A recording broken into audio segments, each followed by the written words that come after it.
نوابزادہ افتخار احمد خان صاحب، یہ بتائیں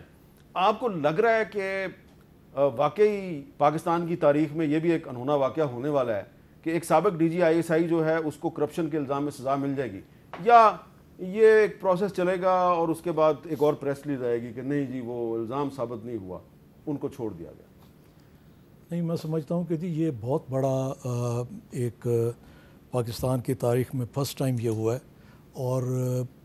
آرمی نے بڑا سٹرونگ میسیج دیا ہے کہ وہ کرپشن کے خلاف اور ڈسپلن کے خلاف، خاص طور پر کہ پولیٹکس کے اندر انوالومنٹ جو ہے، اور پھر خاص طور پہ جو انہوں نے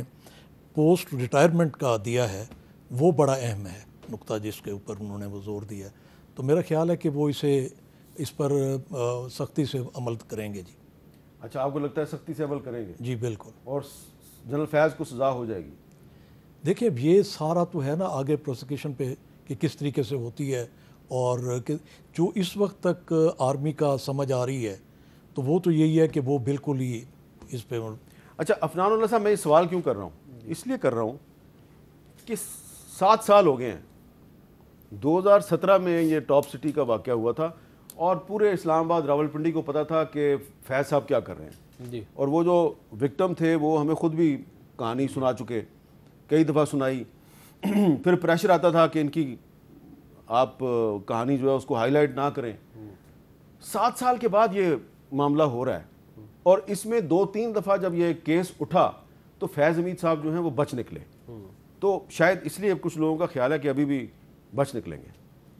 دیکھیں ظاہر ہے وہ جو آئی ایس پی آر کی جو سٹیٹمنٹ آئی ہے اس سے اگر آپ دیکھیں تو مجھے نہیں لگتا کہ کوئی زیادہ امکان ہے اس بات کا ان کے بچنے کا، کیونکہ اس کے اندر تو یہ لگ رہا ہے کہ کنکلوژن ہو گیا ہے ڈرا کہ انہوں نے، جیسا کہ ابھی آپ نے خود بتایا بھی اور میں بھی اپنی انفارمیشن کی بنیاد پہ کہہ رہا ہوں کہ اس حکومت میں ابھی بھی ان کی لابی موجود ہے۔ ہاں جی، نہیں وہ تو آپ ٹھیک کہہ رہے ہیں، وہ تو بالکل ہوگی، لیکن میرا ذاتی طور پہ خیال یہ ہے کہ جو سٹیپ لے لیا ہے ادھر سے شاید واپس جانا ان کے لیے مشکل ہو جائے گا۔ اچھی بات یہ نظر آ رہی ہے، اور دوسری بات یہ بھی ہے کہ دیکھیں یہ بات بھی ہمیں کرنی چاہیے کہ اس سے ادارہ مضبوط ہوا ہے، اس سے فوج مضبوط ہوئی، ان کی عزت بڑھ گئی ہے عوام کے سامنے کہ یہ اپنے لوگوں کو، جو لوگ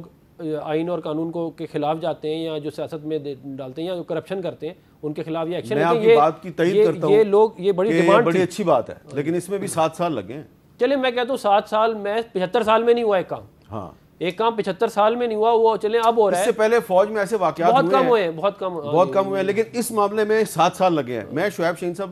آپ سے یہ جاننا چاہتا ہوں کہ جو 9 مئی کے واقعے کا فیصل واڈا صاحب بھی ذکر کر رہے ہیں، اور ابھی بھی کچھ اطلاعات کے مطابق فیض صاحب کوشش کرتے تھے پی ٹی آئی کے رہنماؤں سے رابطہ کرنے کی، ان کو اپنی لائن پہ لگانے کی کوشش کرتے تھے، کوئی ان کو دھوکہ دے کے نکل جاتا تھا، غنچہ دے کے بچ نکلتا تھا، کوئی پھنس جاتا تھا۔ آپ کو لگتا ہے کہ کارروائی ہو رہی ہے تو اس میں آپ کی پارٹی کا بھی یہ بھلا ہوگا کہ وہ جو آپ، کیونکہ آپ کی لیڈرشپ جیل میں ہے، تو وہ اس گیپ کا، اس سچویشن کا فائدہ اٹھا کے خود آپ کے ایڈوائزر بننے کی کوشش کرتے تو آپ کی بھی جان چھوٹ گئی؟ اچھی بات ہے۔ دیکھیں میں تو اس کو ایک لحاظ سے خوش آئند کہ چلیں دیر آیا درست آیا، کسی ایک سابق جنرل کے خلاف ایک کارروائی کا آغاز تو ہوا،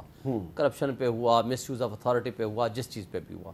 لیکن مجھے اعتراض اس پوسٹ ریٹائرمنٹ ایشو پہ ہے۔ بھائی ریٹائرمنٹ کے بعد تو ایک سویلین ہو گیا نا، ایک عام آدمی ہو گیا، اس نے اگر کوئی جرم کیا، غلط کیا، صحیح کیا، کرو اس کے خلاف بھی کارروائی۔ وہ جو جرائم کی اتنی بڑی لسٹ ساری دنیا کہتی رہی، ساری پارٹیاں کہتی رہیں، ہمارے اسپیشلی جو موجودہ گورنمنٹ ہے یہ لوگ کہتے رہے، وہ جس وقت شوکت عزیز صدیقی صاحب کہتے رہے، شوکت صدیقی کہتا رہا اور باقی لوگ کہتے رہے، جس وقت وہ پری ریٹائرمنٹ ان کا رول تھا۔ پاور اور اختیار کس وقت ہوتا ہے؟ جس وقت بندے کا اختیار ہوتا ہے اس وقت مس یوز کرتا ہے نا۔ ریٹائرمنٹ کے بعد تو بندہ صرف باتیں کر سکتا ہے یا سازشیں کر سکتا ہے، تو وہ تو کوئی بھی تو سازشیں کر رہے تھے نا، چلے میں اس کو سازشیں یا باتیں جو بھی کہیں۔ اب اگر آپ کسی پولیٹیشین کو یہ بلا کے یا میسج دیں اس کو کہ فوج کا فلاں سرونگ افسر جو ہے نا اس کا نام لیا کرو اپنی پریس کانفرنس میں، میرا خیال مناسب نہیں ہے، ان کی نامناسب چیزیں۔ لیکن جو اصل جو مس یوز آف اتھارٹی ہے وہ ہے پری ریٹائرمنٹ۔ پری ریٹائرمنٹ کا الیگیشن ہی آپ نے نہیں ڈالا، نہیں ڈالا ہے، نہیں وہ سوائے ٹاپ سٹی پری ٹاپ سٹی کے علاوہ کی جو باتیں، فیض آباد دھرنا کیس، اس سے بڑی مثال کیا ہوگی؟ اور سپریم کورٹ کا chief justice, sitting chief justice اس وقت سے لے کر آج تک کہتا ہے اس کو ایگزیکیوٹ کرو، اور معزز چیف جسٹس صاحب نے بھی پہلے کہا کہ میں نے فیض حمید کا نام ہی نہیں لیا، بعد میں پتہ چلا کہ ان کا نام اس میں موجود تھا، انہوں نے بھی اس کو گول مول کر کے جو اصل جس پہ پروسیڈنگز ہونی چاہیے تھیں جب ان کی سروس تھی، جو کچھ انہوں نے کیا،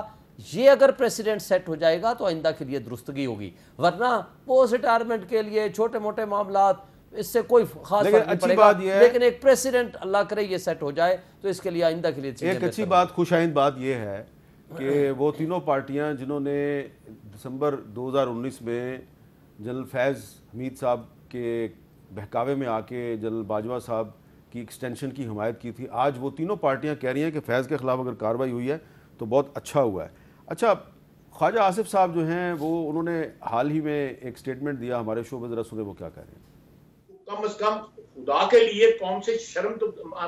جو معافی تو مانگ لیں کہ ہمارا تجربہ ناکام ہوا ہے، ہم اس کی معافی مانگتے ہیں قوم سے۔ آپ کے خیال میں جنرل قمر جاوید باجوہ اور جنرل فیض کو قوم سے معافی مانگنی چاہیے کہ ان کا پروجیکٹ عمران خان فیل ہو گیا؟ جی میں سمجھتا ہوں کہ ان کا پروجیکٹ فیل ہوا، بری طرح فیل ہوا،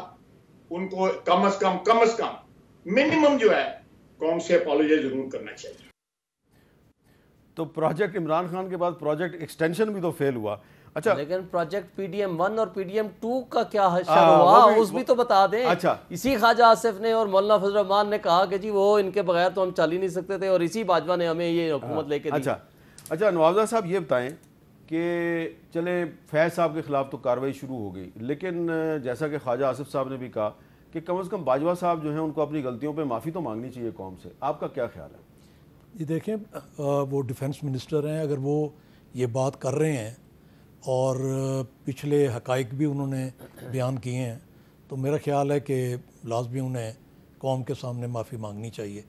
اور جو ان کا کردار رہا ہے پچھلے اس میں تو اس میں معافی بنتی ہے ان کی۔ اب اس میں خواجہ صاحب جب آئیں گے